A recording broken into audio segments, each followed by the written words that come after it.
From the McNeil International Studios in beautiful Baja, Tustin, here is Professor Mark McNeil. Finally, meditation.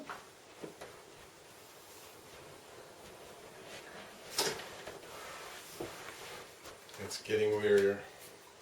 All right, so this is a short overview of economic policies. Monetary policy and fiscal policy. First, monetary policy is conducted by the Fed. Oh, what's this? The Fed, the Federal Reserve, that is. There are two kinds, an expansionary or easy money policy. It is appropriate when there is what kind of a gap? A recessionary gap. That was my second answer. Yeah. It is intended to restrain or stimulate the economy. Stimulate. Stimulate. I thought it was strain. Wrong. Stick to the meditating.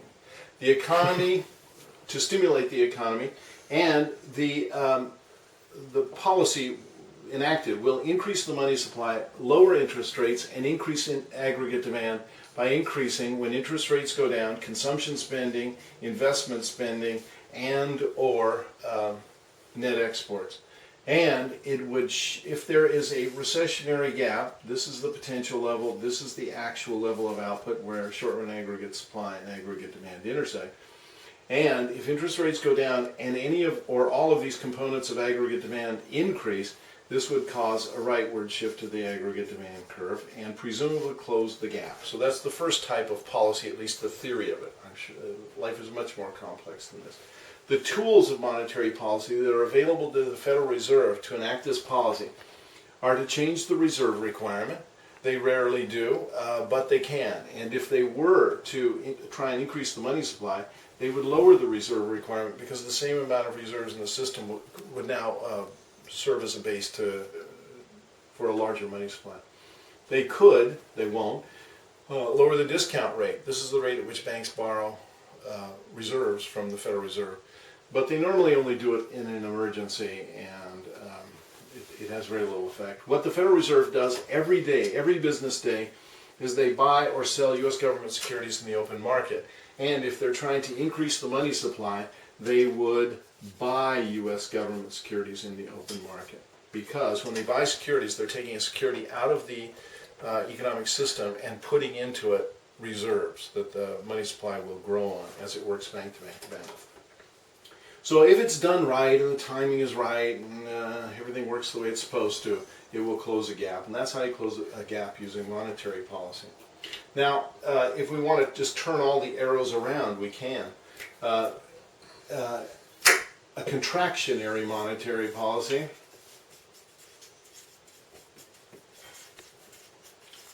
would be a policy intended to restrain the economy. It would be appropriate when there is an inflationary or expansionary gap. Expansionary gap. It would decrease the money supply in order to cause interest rates to rise. So it would raise interest rates, and it would decrease aggregate demand by causing these arrows to turn around. If interest rates go up, consumers will spend less, businesses will invest less, and net exports will decrease as well. And they could raise the reserve requirement, they won't. They could raise the discount rate, but they will sell U.S. government securities in the open market. And if this works properly, it will close the gap. That is, it will shift aggregate demand to the left. If there was an expansionary gap, it would shift aggregate demand to the left and close the gap. So that's monetary policy. Fiscal policy, on the other hand, is conducted by the federal government. Primarily by the Congress, because they're the ones who pass laws that affect taxing and spending. The two types of policies are expansionary and contractionary.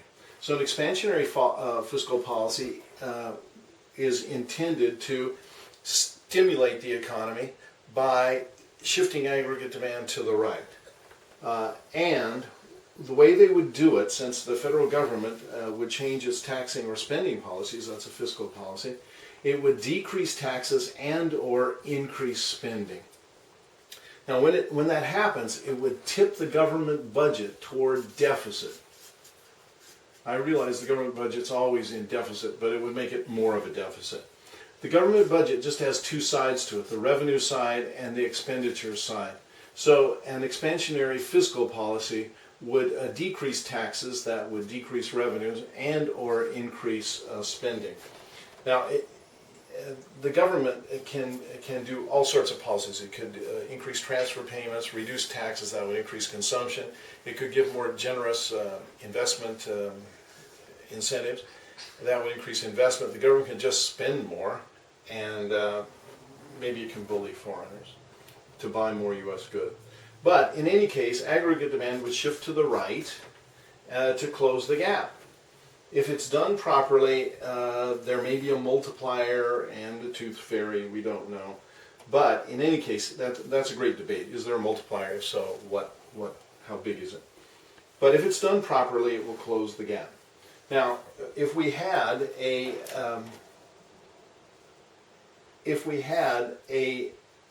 inflationary gap, then we would just turn this all around. We would do a contractionary fiscal policy. We would attempt to increase taxes and or decrease spending. We would move the government budget towards surplus. So revenues would go up and spending would go down, and that would tip the government budget toward surplus. And that, if there was an expansionary gap or inflationary gap, that would shift aggregate demand to the left and close the gap.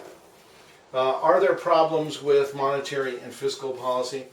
Absolutely, that's another discussion. But there are significant problems with both monetary and fiscal policy, including lags, including information problems, including crowding out problems, on and on. There are enormous problems with it that sometimes make it difficult to imagine that the policy will be effective. Anyway, that's the quick rundown of monetary and fiscal policies. It's sort of an outline, really, of it. Thank you very much.